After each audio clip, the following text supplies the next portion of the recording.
à toutes et à tous. J'ai le plaisir de vous souhaiter la bienvenue à ce webcast, ce webinaire en français, se former au métier de DP. Sans déflorer ce sujet, mais aussi sans surprise, je peux simplement indiquer que ces défis ne sont pas simples, vous vous en doutez. Je m'appelle Distru, je suis professeur de droit du numérique, fondateur et co-directeur du master spécialisé Data Protection Management, qu'on va vous présenter ce soir à Institut, donc Mines Telecom Business School. Pour traiter du thème de ce webinaire, j'ai le plaisir d'être accompagné par mon ami et collègue Fabrice, qui co-dirige avec moi le Master Data Protection Management, et par deux participantes du programme, Barbara Drouot, qui est actuelle participante du Master, et une diplômée de 2022 de 4e promotion, Maria de Villeneuve. Je vais présenter rapidement nos participants de ce soir et bien entendu, je laisserai compléter, s'ils le souhaitent, cette petite présentation. Alors, je commence par Fabrice. Fabrice Matia, donc, est polytechnicien, donc ingénieur général des mines. Il est aussi docteur en droit et Fabrice est auteur de livres en droit du numérique et plus particulièrement sur le droit des données personnelles et le RGPD. Barbara Drouot, donc vous êtes responsable du contrôle interne, vérification de la conformité, mais aussi DPO à l'assurance mutuelle des fonctionnaires. Maria, donc de Villeneuve, et Data Protection Correspondant of IT Payment Services Data chez BNP Paribas. Bonsoir à tous les trois. Bonsoir. Comment ce webinaire va-t-il se dérouler le programme je vais d'abord laisser la parole à Fabrice Matatia dans quelques secondes pour qu'il nous explique pourquoi de déléguer la protection des données, de DPO, et pourquoi faut-il se former sérieusement Puis, avec Fabrice, nous présenterons le contenu de la formation du Master Data Protection Management, ses objectifs et les cours que les étudiants suivent pendant une année entière. Puis nous entendrons Barbara et Maria afin qu'elles nous précisent pourquoi elles ont choisi pour se former au métier de DPO, le Master Data Management, quel retour d'expérience elles en font, quels impacts elles rencontrent dans la mission quotidienne et sont pour elles les défis à venir et à relever pour ce métier de DPO. Alors pendant toute la durée de ce webinaire, donc 1 heure, nous invitons à nous poser des questions. Vous avez un forum pour ce faire. Nous nous efforcerons d'y répondre dans la dernière partie de.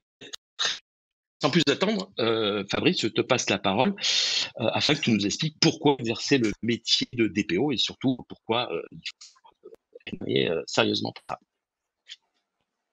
Merci Xavier. Pourquoi exercer le métier de DPO?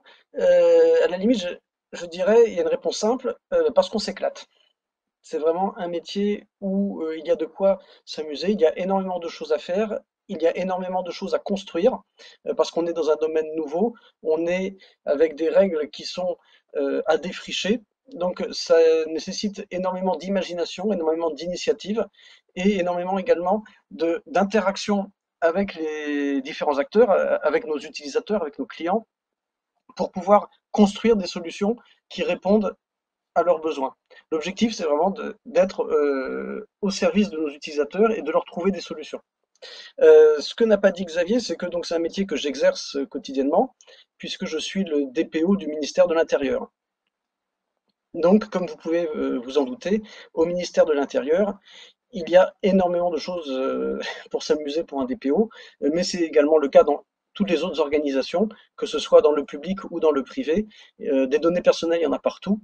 Les données personnelles des employés, les données personnelles des clients, les données personnelles des fournisseurs. Donc, c'est un sujet qui est complètement transversal. Et on retrouve partout les mêmes problématiques quand nous échangeons entre collègues délégués. On a tous les mêmes questionnements, on se retrouve tous face aux mêmes difficultés d'interprétation, mais c'est ça qui est intéressant, parce que ça nécessite justement de se creuser un peu la cervelle, ça nécessite d'innover, ça nécessite d'être à la pointe. Alors ensuite, de manière plus prosaïque, c'est aussi un métier qui est très demandé.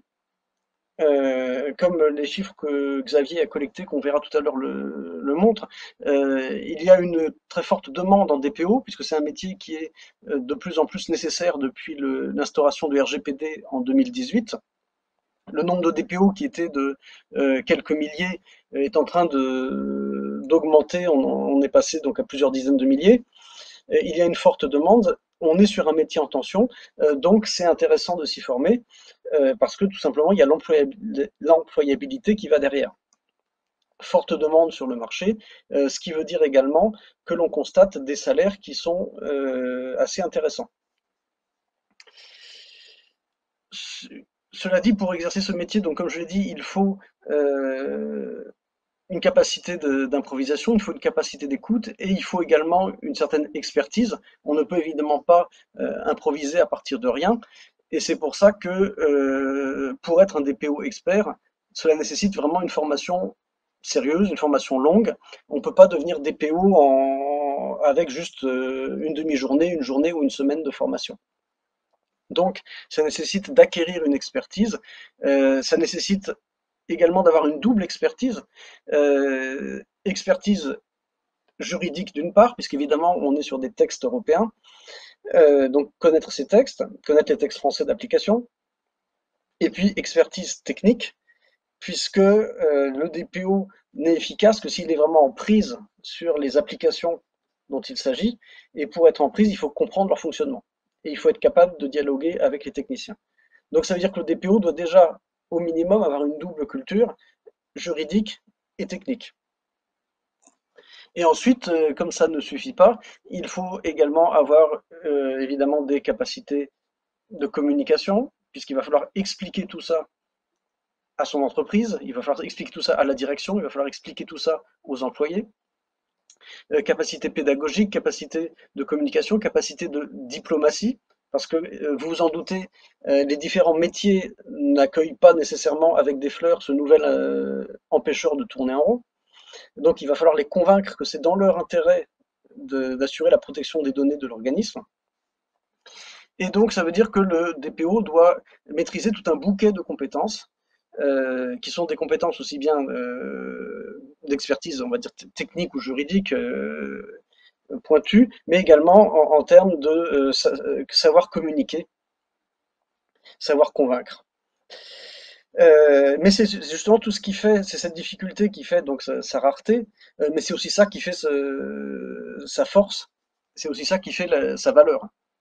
On m'avait proposé, là, il y a quelques semaines, un projet d'intelligence artificielle qui remplacerait les DPO ou les experts en RGPD et qui serait capable de répondre à toutes les questions sur le RGPD.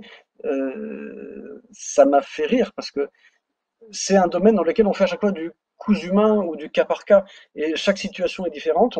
Et en plus, comme je vous le disais, on est obligé d'innover. Et donc, évidemment, une intelligence artificielle ne peut pas innover. Elle sait reproduire ce qu'on lui a appris. Mais là, on est dans un métier justement qui est à l'abri des intelligences artificielles pour encore un certain temps, puisque nous sommes encore en train de défricher. Et donc, c'est toute cette construction d'un métier qui est passionnante et à laquelle nous vous invitons à participer avec ce master spécialisé. Xavier, je te repasse la parole. Merci Fabrice. Je crois que ce que tu as dit est très éloquent. Effectivement, pour nous parler de ce métier, surtout dans ce grand ministère qui est le ministère de la... Alors, nous allons passer maintenant à la présentation du master spécialisé que Fabrice et moi dirigeons, le master Data Protection Management.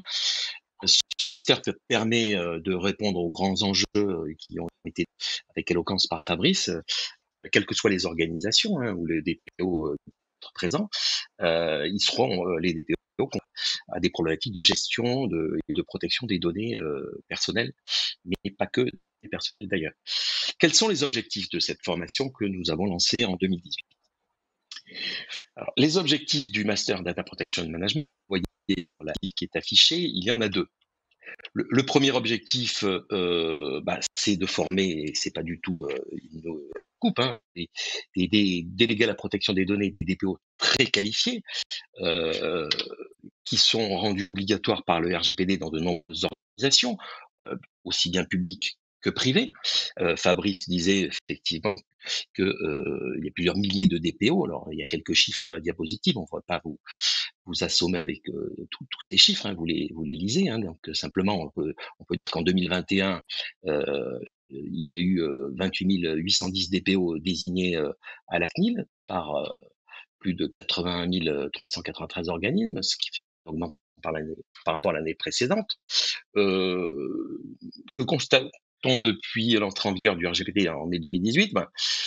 Là aussi l'a évoqué, le marché du recrutement des DPO, reste dynamique, ouvert, actif, et DPO, bien formés, expérimentés, restent recherchés par les recruteurs. D'ailleurs, heu, on en veut pour preuve, cette étude, très intéressante pour 2 ans, mais qui reste quand même, heu, pertinente de LinkedIn, le site que tout le monde connaît bien. Et on peut se reporter aussi, aux études, aux différentes études que, l'AFPA, a menées pour le compte du ministère de l'Intérieur, qui confirment bien l'essor de ce. Alors le deuxième objectif de notre master, c'est de permettre à nos participants, nos étudiants, d'exercer ou ils l'ont déjà exercé, peut-être d'évoluer vers d'autres métiers qui sont connexes à celui de DPO. Alors quel métier? Expert, consultant, donc il y a beaucoup de cabinets se sont créés depuis l'entrée en vigueur du RGPD, juriste en protection des données. Voilà quelques de ces exercés à l'issue de notre master. Je vais maintenant vous donner une vue d'ensemble de la formation. C'est un changement de diapositive. Merci d'afficher la diapositive suivante. Alors, elle y est. Merci. Alors, le Master Data Protection Management est une formation tellement suffisante. C'est une formation qui bénéficie de la triple accréditation d'Institut Minté Business, donc de la CSB, qui est l'organisme américain, euh, qui réalise les écoles de management. On a aussi l'accréditation de l'AMBA, et puis le master, quant à lui, Data Protection Management, est accrédité par la conférence des grandes écoles en tant que master spécialisé. Alors, notre master est une formation sélective. Alors, cette sélection s'effectue comment? Sur dossier. Donc, pour candidater, il faut nous envoyer un CV, une lettre de motivation. Il faut un projet professionnel, évidemment, très précis, très pertinent, en adéquation avec les objectifs que j'ai présentés tout à l'heure. La sélection se fait par une évaluation de admissibilité, puis d'admission. Le Master Data Protection Management est une formation qui délivre un diplôme, donc c'est un diplôme qui est le master spécialisé. Et cette formation confère aussi un titre RNCP, qui est une reconnaissance professionnelle pour notre master. Alors, la formation en elle-même comprend 420 heures de cours qui sont étalées sur 11 semaines. Le cours est organisé sur 2 semestres. Et nos étudiants, pour obtenir le diplôme, doivent rédiger et soutenir une thèse professionnelle, qui est un combiné entre des exigences académiques et un ancrage dans le monde professionnel. Le logique, comme vous le voyez sur la diapositive, elle est duale, puisque nous avons une partie des enseignements qui est dispensée par des enseignants-chercheurs, bien comme Business School, moi en particulier, mais également avec d'autres collègues. De Télécom Sud Paris, qui est l'école d'ingénieurs avec laquelle nous partageons à et et puis bien sûr, beaucoup de professionnels qui sont tous des experts, des praticiens, du numérique et de la protection des données. Le master spécialisé est une formation en alternance, hein. Le rythme de cette alternance, c'est 3 prises pour 1 semaine de cours, dans les locaux de l'école à Paris. Et au niveau de l'alternance, plusieurs contrats sont possibles, hein, donc bien sûr, contrat d'apprentissage, mais aussi des contrats de professionnalisation. Alors les missions effectuées par l'apprenti sont d'assistant DPO ou d'adjoint DPO, voire de DPO parfois. Ça peut être aussi d'autres missions, comme vous voyez sur la diapositive. À qui s'adresse notre formation? Le Master Data Protection Management Eh bien, le Master Data Protection maintenant s'adresse à un large public, hein, un public bien entendu motivé par les métiers du management de la protection des données. Alors, on vise notamment les professionnels, les juristes, les ingénieurs, les responsables contrôle des risques, les responsables euh, responsables sécurité des systèmes d'information. Mais le master s'adresse bien entendu aussi à des étudiants ayant le grade de master dans de disciplines, le droit, l'informatique, la gestion, voilà, pour citer quelques-unes de ces disciplines. Nous pouvons recruter, à défaut d'avoir un master, des étudiants ou des professionnels qui ont un niveau bac plus 3 ou 4 dès lors qu'ils disposent de 3 ans d'expérience professionnelle. Quelles sont les compétences qui sont obtenues à l'issue de notre master? Voilà. Merci. Alors les compétences, comme vous le voyez sur la diapositive, obtenues après notre formation sont principalement, mais pas uniquement, de superviser dès leur conception les différents problèmes de traitement des données, incluant des données personnelles, de les mettre en œuvre, heu, et ces programmes sont bien conformes, à tous les textes, hein, évidemment le RGPD, mais tous les textes qui vont arriver, hein, donc le projet de réforme sur l'intelligence artificielle, notamment. De négocier donc avec les directions générales. Fabrice disait tout à l'heure qu'il faut convaincre, il faut simplement pas être un empêcheur de tourner en rond. Donc tout ça, bah, ça s'apprend aussi dans notre master, à négocier. Et gérer des crises, c'est une compétence, gérer des crises si on subit un contrôle de la Commission nationale informatique et liberté. Gérer des crises si son organisation a été victime d'une fuite de données, de ce qu'on appelle également une violation. Et puis, coordonner un réseau correspondant si l'entreprise est d'une certaine dimension. Nous allons maintenant, avec Fabrice, parler du contenu de la formation. Le master Data Protection Management est un programme de haut niveau le plus complet possible, divisé en 2 semestres. Le semestre que je vais vous présenter traite de l'environnement des métiers de la data protection. Il s'agit de permettre à nos étudiants de comprendre les enjeux et d'analyser les risques liés à la gestion des données, en particulier des données personnelles. Ce semestre comprend des cours fondamentaux qui vont permettre d'acquérir les bases de connaissances indispensables pour suivre notamment la deuxième partie du programme et surtout pour exercer le métier de DPO. Alors, quels cours? Si vous voyez sur les diapositives, donc je ne vais pas entrer dans le détail de chacun de ces enseignements.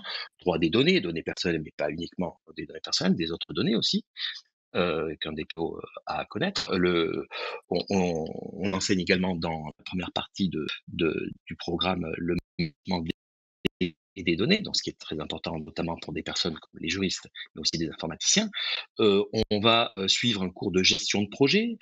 On va apprendre, surtout si on n'a pas les bases, les fondamentaux de la sécurité du numérique et des systèmes d'information. On va être sensibilisé, c'est un cours d'économie à l'usage des données, parce que on vit dans un monde d'économie de l'immatériel et d'économie de la donnée.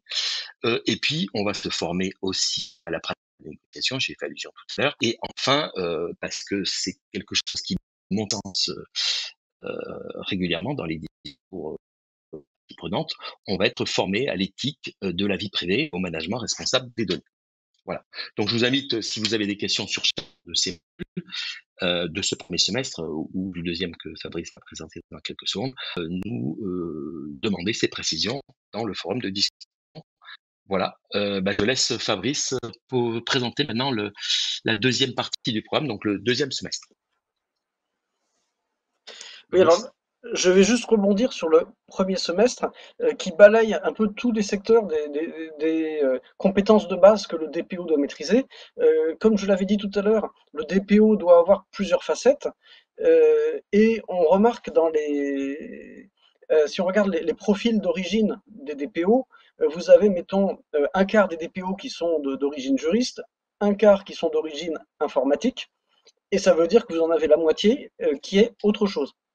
Donc ça montre que voilà, c'est pas du tout un métier qui est réservé aux juristes ou aux informaticiens. Vous avez des gens de la compliance, vous avez des administratifs, vous avez des comptables, on avait même un ancien préfet. Donc on a vraiment de tout comme origine. Et l'objectif du premier semestre, c'est de mettre tout le monde à niveau sur toutes les compétences. Ensuite, dans le deuxième semestre, on peut attaquer vraiment ce qui est spécifique un DPO, c'est-à-dire quelle est la pratique de ce métier. À la fois, donc la théorie, on l'a un peu abordé au premier semestre, et on va évidemment l'approfondir, mais surtout dans le deuxième semestre, on va avoir des intervenants qui sont vraiment des praticiens. Donc eux, ils jouent le RGPD tous les jours, et ils viennent partager avec vous leur expérience, leur savoir-faire. Et donc, on a quatre axes principaux. Le premier qui est le management relationnel avec les différents acteurs, puisque le DPO, c'est un peu un point de contact avec tout le monde et il doit faire le lien entre la CNIL, qui est l'autorité de contrôle, la direction générale de l'organisme, la direction informatique, les sous-traitants, et on pourrait rajouter également les clients, les employés, éventuellement les syndicats d'ailleurs aussi. Donc, il faut arriver à gérer tout ça. Pour cela, il n'est pas, voilà, il doit pas quand même tout inventer, puisqu'il y a toute une méthodologie qui existe. Il y a tout ce qui est déjà prévu par les textes, ce qui est désigné ici sous les sigles EIVP, PIA, mais qu'on pourrait aussi appeler AIPD, si on veut le faire en français. Donc tout ça, c'est à la fois des choses qui sont exigées par les textes, mais dont la manière de faire n'est pas prévue par les textes. Donc justement, quand je vous disais tout à l'heure qu'on invente, on construit en marchant, bah là du coup, les intervenants vont vous donner des méthodes, ils vont vous proposer des méthodes plutôt, puisque ensuite chaque DPO pourra construire la sienne. Pareil sur la gestion des consentements, la gestion des demandes d'exercice, le privacy by design, qui est une expression qui a beaucoup de succès. Voilà, comment est-ce qu'on fait pour faire rentrer tout ça dans la réalité, alors qu'a priori, voilà, privacy by design, ce n'est qu'un concept dans la loi. Il faut arriver ensuite à lui donner une réalité. Pour ce faire, d'habitude, l'organisme n'est pas tout seul, il doit interagir avec d'autres personnes morales. C'est l'objet du coup des CGU, des politiques de confidentialité, des contrats de sous-traitance, des conventions de responsabilité conjointe, des contrats de transfert de données. Donc tout ça, il faut arriver à maîtriser. Et donc là aussi, on a toute une partie du semestre qui est consacrée à l'étude de ce genre de contrat. Et puis enfin, on a voulu, justement pour ancrer encore plus le master dans le vécu, on a voulu faire intervenir des personnes qui travaillent dans différents secteurs, parce que chaque secteur a des problématiques spécifiques. Donc moi, par exemple, moi je suis ministère de l'Intérieur, j'ai donc deux problématiques. L'une c'est l'administratif pur, du genre les cartes grises, les permis de conduire, les élections. Et puis l'autre c'est évidemment la police. Ce sont des problématiques spécifiques à mon employeur. Inversement, si vous êtes le DPO d'un hôpital, vous allez avoir des problématiques de données de santé qui sont différentes. Et si vous travaillez dans la finance, l'exemple qui est écrit ici, ben, vous aurez d'autres problématiques sur les comptes de vos clients. Et si vous travaillez dans les jeux vidéo, vous aurez encore une autre problématique. Si vous travaillez dans les sites de rencontres, ben, encore une problématique différente. Et donc du coup, un bon DPO doit connaître aussi les spécificités sectorielles de son employeur. Et du coup, c'est pour ça qu'on fait intervenir une dizaine de praticiens des secteurs les plus divers. L'objectif étant de vous donner un peu un aperçu de comment ces grands principes transversaux du RGPD vont se décliner dans différents secteurs qui ont des contraintes différentes. Et donc voilà, tout ça, ça nous fait le semestre. Ça permet qu'à la fin, l'étudiant ait vraiment fait le tour de la question, il ait bénéficié de l'expérience de ses aînés, et ben, il est prêt à démarrer, et il est prêt à être autonome. Voilà, Xavier. Merci Fabrice. Alors il reste une diapositive, même important du master. Hein. Donc pour compléter ce que disait Fabrice, c'est que le programme du master s'inscrit dans un contexte international, puisque le master, cette deuxième partie de programme dont a parlé Fabrice, comprend 6 conférences. Donc là, c'est une conférence qui a lieu chaque année à Bruxelles, qui s'appelle la Computer Privacy. Désolé Fabrice, c'est anglais. C'est la Computer Privacy and Data Protection Conference qui avait lieu à Bruxelles chaque année en janvier, mais le Covid est passé par là, et la conférence est désormais programmée plutôt en mai, mais on s'adapte dans le master, et on a réussi cette année amener les étudiants d'actuelle promotion. Donc Barbara Drouot pourra peut-être en témoigner tout à l'heure. Voilà. Autre élément important du 2 qui participe de la professionnalisation, dans ce qu'on appelle la clinique du délégué à la protection des données. S'agit-il? Bon, là, on est sur d'une sorte de mimétisme avec les études de santé, où les étudiants avancés en études de santé, aussi en médecine que en chirurgie dentaire, sont amenés à côtoyer un certain nombre de patients. Là, c'est un petit peu la même chose, puisqu'on est dans ces petites et moyennes organisations qui sont nos cibles principales, à venir rencontrer nos étudiants qui sont déjà bien formés à ce moment de la deuxième partie du programme, pour que justement ces petites et moyennes organisations viennent présenter leurs problèmes, que ce soit les données de santé, les jeux vidéo ou d'autres problématiques à nos étudiants, qui leur donneront un éclairage et qui vérifieront aussi quel est l'état de mise en conformité par rapport au RGPD. Voilà. Et enfin, il faut signaler que pour obtenir le master, c'est comme tous les masters spécialisés, il faut soutenir une thèse professionnelle. Voilà. Alors, nous en avons terminé avec cette présentation du Master Data Protection Management. Je vais de passer la parole à Barbara Drouot. Oui, bonsoir. Alors moi, je vais peut-être répéter des choses qui ont déjà été dites, mais par contre, j'ai la perception de l'élève et je me suis un petit peu concertée avec mes camarades cet après-midi et je vais essayer de vous rapporter l'ensemble de nos propos. Alors personnellement, moi j'ai fait le choix de ce master parce que même si actuellement je fais beaucoup de conformité, comme je suis responsable conformité dans une entité qui est très régulée dans l'assurance, j'ai éprouvé très honnêtement le besoin de me spécialiser par rapport au RGPD parce que c'est quand même quelque chose d'assez conséquent. Et quand il s'agit de déployer tout un dispositif de mise en conformité au RGPD, à tous les niveaux et dans tous les process de l'entreprise, je me suis dit, bon, que là, il fallait quand même que je prenne le temps de me spécialiser et voilà. Donc, je me suis inscrite au master. Alors, cette classe, elle est composée d'une quinzaine d'élèves d'univers professionnels assez différents et d'âge aussi, c'est intergénérationnel, c'est assez rigolo en fait. Et on a aussi des personnes de toutes cultures différentes, donc c'est vraiment très intéressant. C'est ce qui fait la richesse de la classe, cette diversité.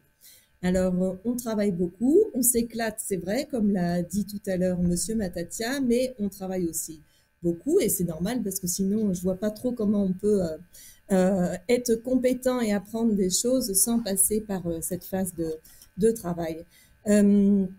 Donc, le premier semestre, effectivement, comme il vient de vous être présenté, il porte en fait sur l'environnement de la donnée, l'univers data. Je dois dire pour ma part que ça a été très important de le faire ce premier semestre. Je n'ai pas forcément cette culture-là de base, donc ça a été une remise à niveau, oui, en termes de culture générale. Et ça m'a permis de prendre conscience en fait de tous les enjeux qui sont liés, qui sont associés à la donnée.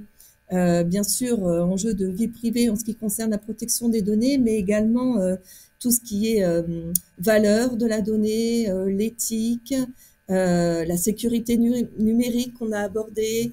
Il y a eu également de la gestion de projet, enfin un tas de cours extrêmement intéressants avec des professeurs très disponibles. Comment ça se passe concrètement? Eh bien, on travaille souvent sous forme d'ateliers. On a du travail personnel et des travaux en groupe à réaliser d'un mois à l'autre sous forme d'exposés. On a beaucoup de cas pratiques et de mise en situation. Je me souviens qu'au premier semestre, on est arrivé un lundi et Monsieur Strubel est venu accompagné d'un autre professeur et tout de suite, c'est comme si on subissait une violation de données. Donc, c'était vraiment un jeu de rôle assez exceptionnel. Et voilà, il y a beaucoup de choses comme ça qui fait qu'on apprend en s'amusant. Et puis enfin, le second semestre qu'on est en train de finir tout doucement actuellement, il est effectivement beaucoup plus porté sur le métier de DPO. Alors, c'est savoir-être aussi, hein, parce que le DPO, il doit être compétent sur un tas de choses, comme on l'a dit. Il y a un petit peu de droit, il y a un petit peu d'informatique, il y a un petit peu de tout. Mais c'est surtout aussi du relationnel, c'est de l'écoute. Voilà, donc on part avec un panel de choses qui fait qu'on est assez armé, en tout cas, pour pouvoir s'adresser à toutes les personnes avec qui on est censé travailler. Parce que on n'a pas ce relationnel aussi évident au départ avec quelqu'un qui est chargé de l'informatique, avec la direction. Et pour ma part, j'ai appris beaucoup de choses sur cette partie. Ce que je voulais dire aussi, c'est que on revoit un petit peu tous les outils en fait pratiques du DPO. Par exemple, le registre des traitements, comment faire les PIA, etc. Alors aussi bien sur des outils de la CNIL, mais ça peut également être sur d'autres outils. Et je dirais que c'est vraiment opérationnellement, on sait faire où on a vu. Donc c'est quand même très intéressant tout ça. Et je trouve que pour quelqu'un qui est en apprentissage, par exemple, parce qu'il y a beaucoup de jeunes qui sont en apprentissage dans ce master, non seulement il échange avec les autres sur les bonnes pratiques et il sait utiliser les outils, mais en plus, pour aborder un nouveau poste, il y aura pas d'appréhension parce qu'il a été vraiment formé aux outils du DPO. Et je trouve que ça, je suis agréablement surprise, en fait, si je puis dire, par rapport à ça, parce que souvent, on fait des formations et là, moi, je reporte tout ça, même actuellement, dans mon activité. J'ai certains automatismes, j'optimise les dispositifs. Je suis vraiment ravie, en fait, hein. Et puis, on a bien sûr la clinique du DPO. Alors, la clinique nous permet de rencontrer des petites entreprises, des startups ou autres, qui viennent nous voir. Et là, on agit vraiment en tant que consultant et qui ont des questions par rapport à tout ce qui est mise en conformité de leur site ou dans la façon de faire leur démarchage commercial ou autre. Et ils nous demandent conseil. Donc ça, c'est très intéressant. Ça permet quand même de se remettre en question par rapport à ce qu'on sait, ce qu'on a compris. On est dans le réel. Donc c'est pour moi aussi quelque chose d'indispensable. Et puis, comme le disait Monsieur Strubel, donc effectivement, il y a cette thèse professionnelle. Donc ça, c'est un travail de réflexion. On n'est pas seul, on a un tuteur qu'on peut solliciter, on a accompagné, il y a beaucoup de cours sur comment faire une thèse et sur comment utiliser les ressources documentaires de l'école. Donc voilà, je suis contente et cet après-midi, j'ai échangé avec les élèves du master et dans l'ensemble, on est tous très positifs. Et voilà, sur les 16, je peux vous dire que le master il n'est pas encore terminé, mais il y a quelques jeunes qui ont déjà trouvé un poste et d'autres qui ont des touches. Et, euh, et ça, voilà, je suis contente parce que je trouve que moi, j'ai des enfants du même âge, donc si vous voulez, ça me fait énormément de plaisir. En plus, c'est dans des domaines très différents pour chacun d'eux. Donc, on trouve son compte en matière de goût dans la protection des données, dans le métier de DPO. C'est vraiment un univers très large. Et voilà, donc tout ça, c'est bien. Merci à vous. Merci beaucoup, Barbara. Qu'ajouter de plus? Je crois que vous avez dit énormément de choses. J'imagine qu'il y aura des questions à vous poser, à vous en particulier, mais aussi à Maria de Villeneuve, donc, que nous allons entendre. Maria?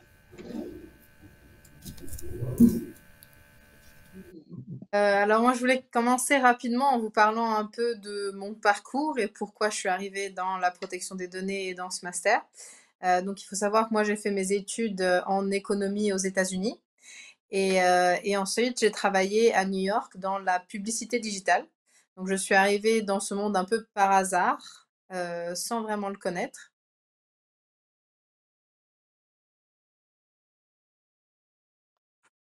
Vous m'entendez? Oui, Du coup, j'ai commencé à travailler un peu dans ce milieu, un peu au hasard, mais j'ai rapidement compris en fait que les données avaient un très fort pouvoir, on pouvait en faire beaucoup de choses et je le voyais justement à travers le ciblage. Personnellement, parfois, je trouvais certaines choses limite pas très éthiques et c'est justement là où je me suis dit que je voulais faire un peu le contraire de ce que je faisais et protéger les données plutôt que les utiliser pour cibler les personnes. Et donc, du coup, je me suis dit qu'il fallait rentrer en Europe parce que c'est quand même l'endroit pour faire ce genre de choses. Et n'ayant pas encore les compétences ni juridiques ni techniques, comme le disait Monsieur Matatia, il y a des personnes qui viennent d'aucune de ces deux domaines. Et donc, du coup, je voulais pouvoir apprendre sur ce sujet sur lequel j'avais beaucoup lu, mais j'avais absolument pas les informations qu'il me fallait pour le faire de façon opérationnelle. Et donc, du coup, je me suis lancée pour chercher un master. Et j'ai choisi celui-ci tout d'abord parce que c'est une très bonne école, donc ça a une bonne réputation et ça, c'était bien sûr quelque chose de positif. Mais à part ça, je pense que le programme était vraiment adapté à mes besoins parce qu'en regardant, justement, en tant que non technicien et non juriste, j'avais du mal à retrouver ma place dans le monde de la protection des données. Et c'est là où j'ai découvert le poste de DPO. Mais en cherchant les masters, beaucoup de masters étaient très axés cybersécurité, très techniques ou voire très juridiques. Et donc, du coup, j'avais pas ce bon milieu. Et c'est là où j'ai trouvé ce master qui me paraissait vraiment parfait, car il était vraiment porté pour le poste de DPO et justement me permettait d'acquérir des compétences qui étaient très, très vastes et pas seulement sur un sujet. Donc voilà, et le fait qu'il était en alternance, c'est quelque chose aussi pour moi qui était très positif étant déjà dans le monde de travail, avait commencé professionnel, j'avais pas envie de refaire une année ou plus d'études sans pouvoir être dans le monde professionnel et être indépendante de cette façon. Donc du coup, je pense que ça m'a beaucoup apporté également que ça soit en alternance. Voilà. Et pour ce que m'a apporté la formation elle-même, alors je pense que moi, en arrivant, j'avais très, très, très peu de connaissances. J'avais une vague compréhension du RGPD. Et je dois dire qu'en sortant, j'avais une très bonne compréhension de la loi, de comment l'appliquer opérationnellement, grâce à justement l'alternance qu'on a fait en même temps. Donc, je pense que ça, c'était quelque chose de très positif. Et justement, même si c'est quelque chose dans lequel on apprend toujours. Je pense que j'arrêterai jamais d'apprendre dans ce domaine. Ça m'a vraiment donné toutes les bases en fait pour pouvoir construire cet apprentissage dans le futur. Et également, je dois dire que tous les enseignants m'ont beaucoup épatée. Je pense qu'ils sont très compétents, ils sont experts dans leur sujet. Et surtout, en fait, je pense qu'ils sont très passionnés. Et je pense que ça, c'est quelque chose d'important. Personnellement, j'avais déjà une passion et voir chaque personne et chaque enseignant et les directeurs même étant très, très passionnés par leur sujet, je pense que ça a beaucoup nourri ma propre passion. Et également, étant des experts, je pense qu'on avait aussi des informations qui étaient très à jour. C'est un sujet où les choses changent tous les jours. Et c'est très important de justement avoir toujours les informations les plus importantes. Et je rencontrais pendant mon master des professionnels qui, même eux, n'avaient pas forcément les informations auxquelles on avait accès, nous. Donc, c'était vraiment super de tous les jours pouvoir parler justement des choses qui étaient le plus d'actualité. Donc, je pense que ça, c'était très bien. Et puis en même temps, je dois dire également, comme a dit Barbara, que la classe était super. Je pense que les personnes étaient incroyablement bien choisies avec des backgrounds très différents, très divers, et ça a vraiment amené une classe très diverse, mais également très soudée.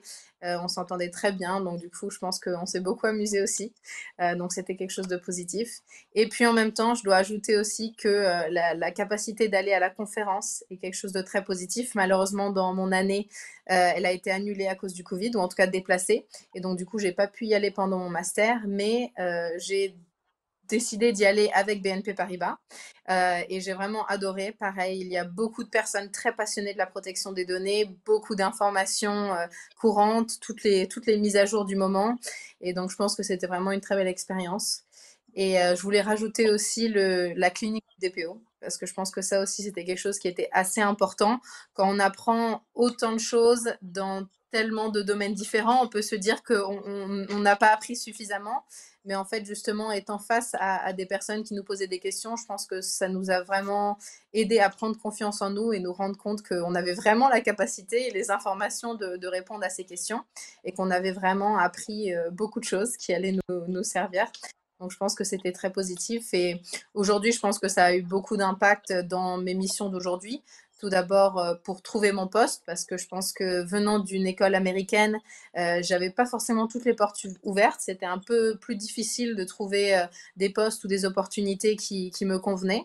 Et après, justement, être entrée dans ce master, ça m'a ouvert beaucoup de portes. J'ai vu la différence assez rapidement et c'est comme ça que j'ai pu travailler chez BNP en alternance, mais maintenant également en CDI. Donc, je pense que c'était quelque chose de très positif. Et puis, passer de l'alternance au CDI aussi était très bien. Je pense que BNP est un environnement assez compliqué. Il faut vraiment savoir beaucoup de choses et il faut bien connaître l'environnement pour bien pouvoir travailler. Donc justement, en commençant mon CDI, ayant déjà fait 1 an là-bas, je pense que j'étais vraiment prête à être efficace dès le début et en comprenant bien l'environnement, je pouvais vraiment travailler d'une façon qui allait être très intéressante. Donc, je pense que ça, c'était quelque chose qui était très utile. Et même si en arrivant, je me sentais un peu perdue, parce qu'évidemment, je n'avais pas encore les connaissances. Je pense à fur et à mesure du master, j'ai vraiment récupéré toutes les compétences qu'il fallait pour évoluer justement dans mon poste d'une façon très satisfaisante. Et aujourd'hui, bon, il y a toujours quelques défis, c'est sûr. Je pense que surtout au niveau gouvernance, parfois on est dans des entreprises qui n'ont pas forcément des choses qui sont établies. Même chez BNP, il y a certains endroits où il y a des process qui ne sont pas encore établis, donc il y a beaucoup à faire, ce qui est passionnant, mais ça peut aussi être un peu compliqué de temps en temps. Et puis enfin, je pense que justement être d'actualité, c'est quelque chose qui est essentiel dans le poste de DPO. Et c'est quelque chose qui est assez difficile à faire. Depuis que je suis partie du master, j'ai l'impression qu'il y a toujours une nouvelle que je suis en train de rater. Et donc du coup, c'est difficile de vraiment se garder d'actualité en permanence sur le sujet. Donc il faut vraiment avoir vraiment l'avantage d'être dans un master pour avoir toutes les informations du moment. Donc il faut vraiment profiter. Mais voilà, en tout, je pense que j'étais très satisfaite de mon expérience et beaucoup de ma classe aussi finalement. Je pense qu'on est arrivé beaucoup sans savoir et on a appris pour aujourd'hui faire de très bonnes choses. Dans mon master également, on a pu tous avoir des postes qui aujourd'hui on aime beaucoup. Et donc du coup, je pense que ça a été quelque chose de très positif et que je recommande en tout cas. Voilà. Et n'hésitez pas à venir me voir si vous avez des questions sur LinkedIn. Donc, je m'appelle Marie-Ade Villeneuve. Vous pouvez venir me poser des questions, il n'y a aucun souci. Voilà. Merci beaucoup, Maria. Ben, les questions, on va déjà vous les poser peut-être ce soir. Alors justement, donc là je me tourne vers la régie, Alan en particulier. Alan, est-ce qu'il y a des questions? Oui. Alors, je lis, hein, donc bonsoir, merci pour votre présentation. Moi, je n'ai pas de notion en droit européen. Par contre, je suis toujours en train de lire, j'ai une expertise technique en informatique. Pensez-vous que je peux suivre cette formation?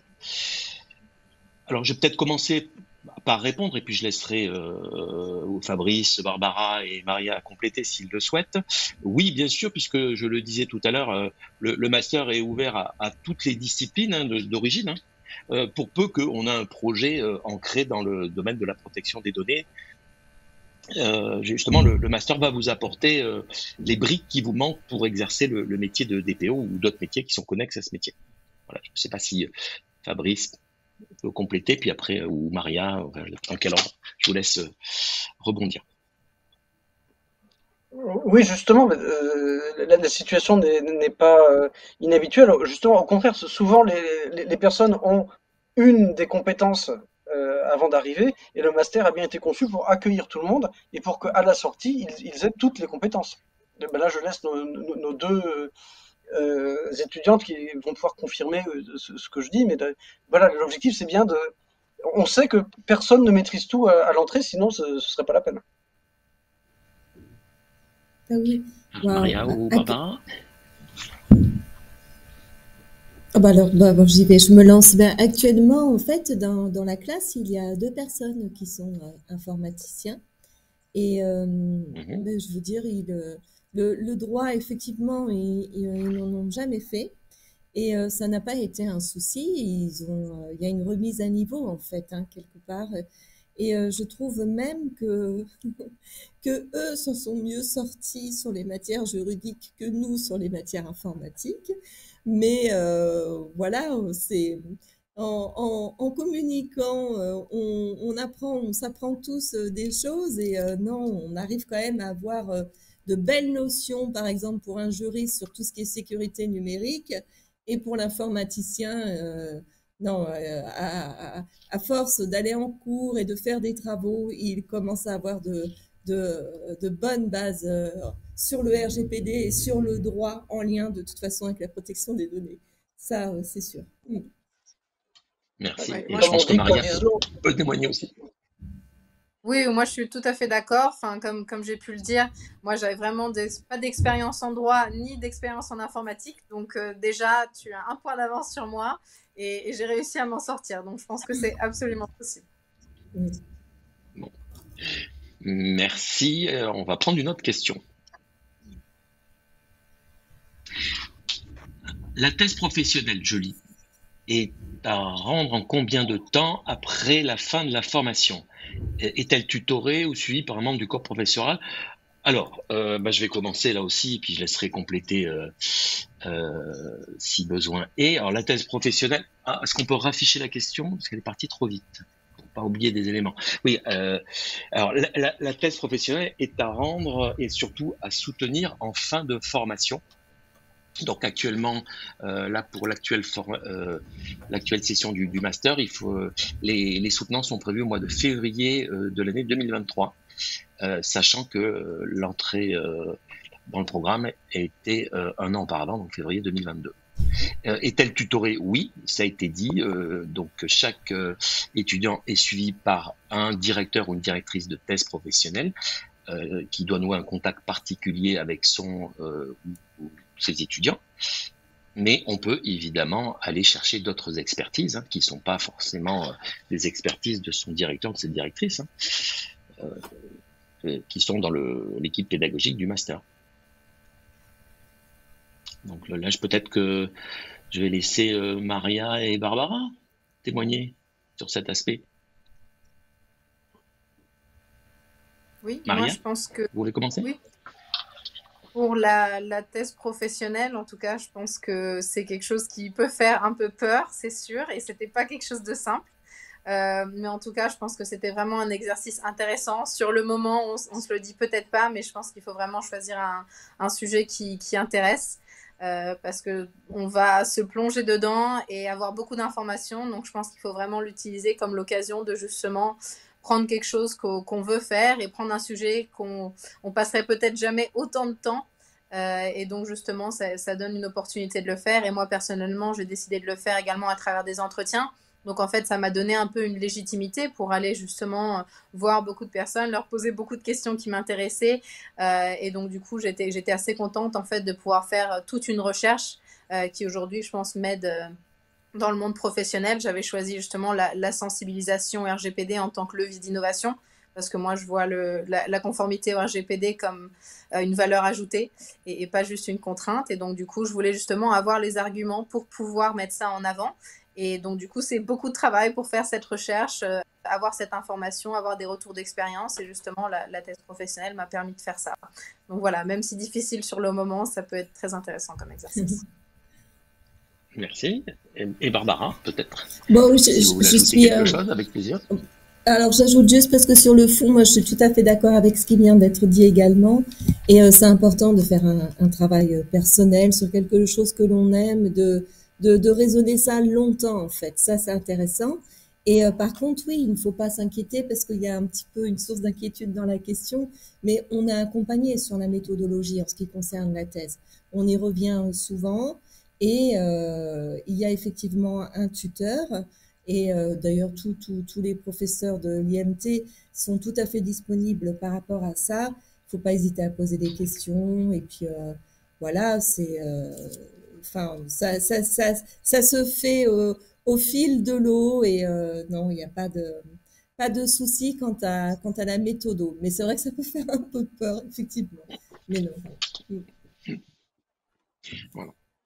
Merci. Xavier, Fabrice, oui, Xavier, vas-y. oui, pour Oui, je t'en rebondir prie. dessus, pas directement sur la thèse, mais c'est l'occasion. Là, tu as mentionné le fait que ça se faisait en fin de parcours, c'est-à-dire en février.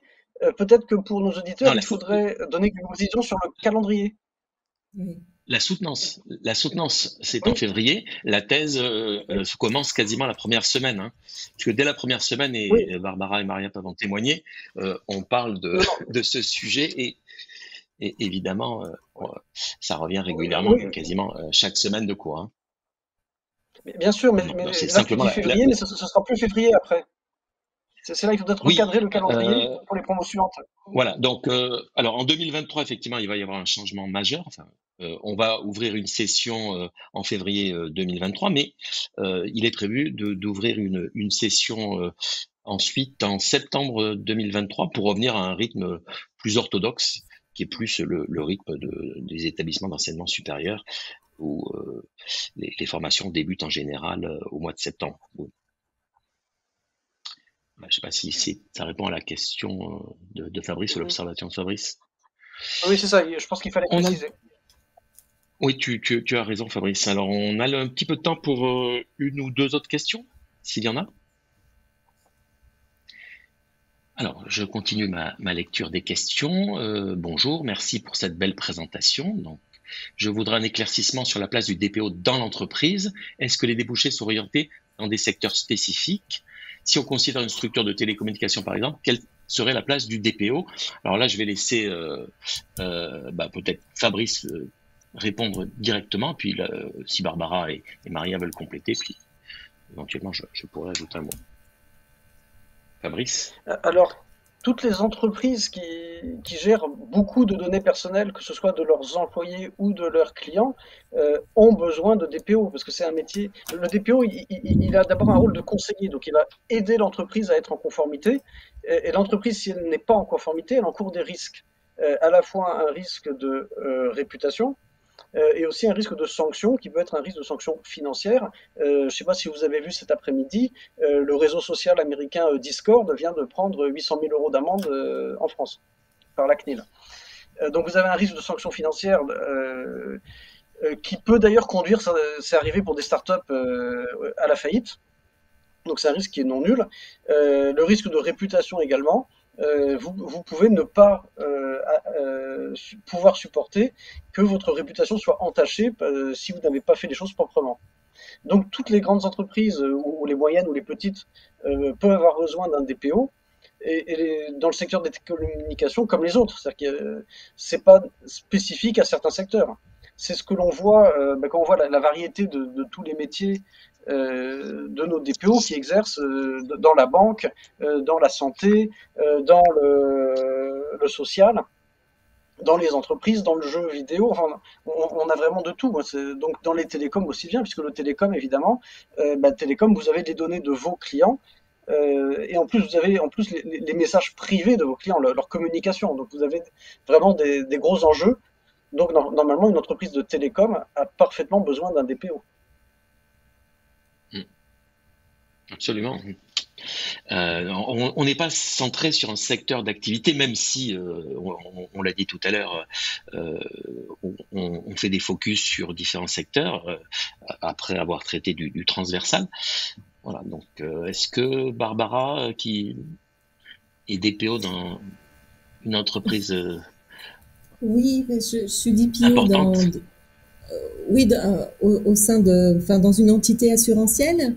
Mais ce Hmm. que je voulais dire, c'est que là, on a eu beaucoup au second semestre de personnes d'horizons vraiment différents, de DPO du monde de l'assurance, de la finance, mais du jeu comme avant-hier, enfin, vraiment de la santé publique, etc. Et ces mêmes personnes sont passées d'un environnement professionnel à un autre. Hein. Il y a des expériences comme ça. Et c'est ça qui est génial, moi je trouve d'ailleurs par rapport à cette profession, c'est que finalement c'est permis quelque part, ça fait rêver de pouvoir changer comme ça et de rapporter une expertise métier dans un domaine d'activité et d'aller dans un autre environnement et de rapporter un savoir-faire quand même quelque part et voir comment on peut l'adapter dans un autre univers. Mais il y a moi, je trouve ça, justement, c'est ce qui est très intéressant, je trouve, par rapport à cette profession aujourd'hui. Et moi, enfin, je suis une maman, hein, excusez-moi, mais je la recommande vivement à des jeunes que je vois parce que non seulement c'est dans l'air du temps, il y a un enjeu aussi, il y a un combat, et en plus, ça donne un tas d'ouverture. Je trouve ça formidable, oui. Merci. Maria, vous qui êtes un complément du secteur de l'assurance dans une banque. Oui, non, moi, j'ai rien à ajouter. Je pense que tout a été dit. Bien, bah écoutez, alors, peut-être une dernière question, s'il y en a une. Oui, alors bonsoir, je lis la question. Merci tout d'abord pour cette présentation très claire. Comment se passe l'alternance pour les salariés déjà en poste? La DPO de mon entreprise n'a pas de budget pour avoir un alternant à ses côtés. C'est dommage, ça c'est moi qui le dis. Mais pour mon poste actuel, peut évoluer avec des problématiques orientées sur les données. Je suis dans les assurances médicales. Bon. Alors, on va essayer de répondre à chacun des segments de la question. Comment se passe l'alternance pour les salariés déjà en poste?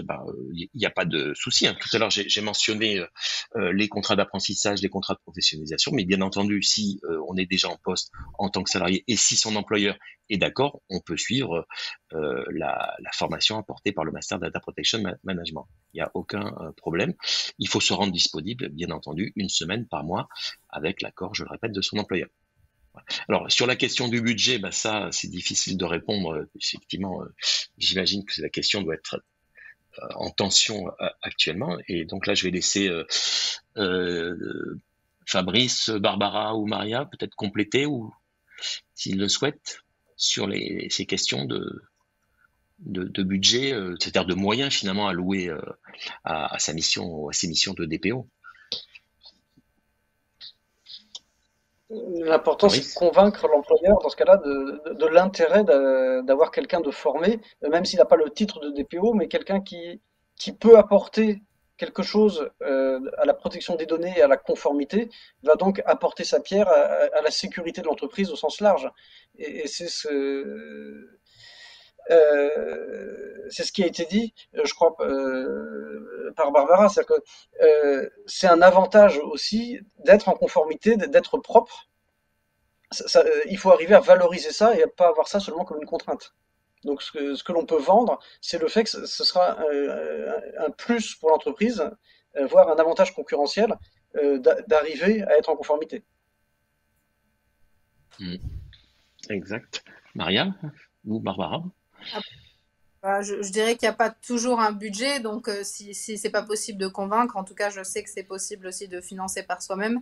Ça peut être très difficile, pas tout le monde a les moyens, mais en tout cas dans ma promotion, il y avait une personne qui avait trouvé un poste qu'elle aimait beaucoup, mais ils n'allaient pas financer la formation. Ils ont accepté qu'elle fasse la formation, mais elle a dû payer à compte propre et c'est ce qu'elle a fait. Donc c'est une possibilité aussi si on a les moyens. Voilà. Barbara, si vous voulez ajouter quelque chose, très vite. Oui, non, sur ce sujet-là, je pense que tout a été dit, oui.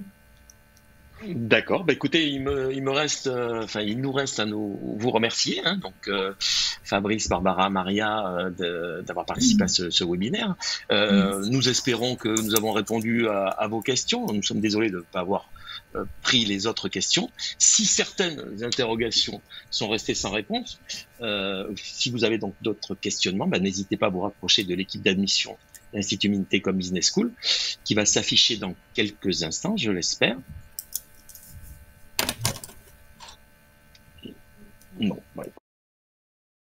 Oui, voilà, donc l'équipe d'admission, donc Elisabeth Beneteau, qui sera redirigée si besoin est. Et donc, nous espérons peut-être vous rencontrer l'année prochaine pour la prochaine promotion du master.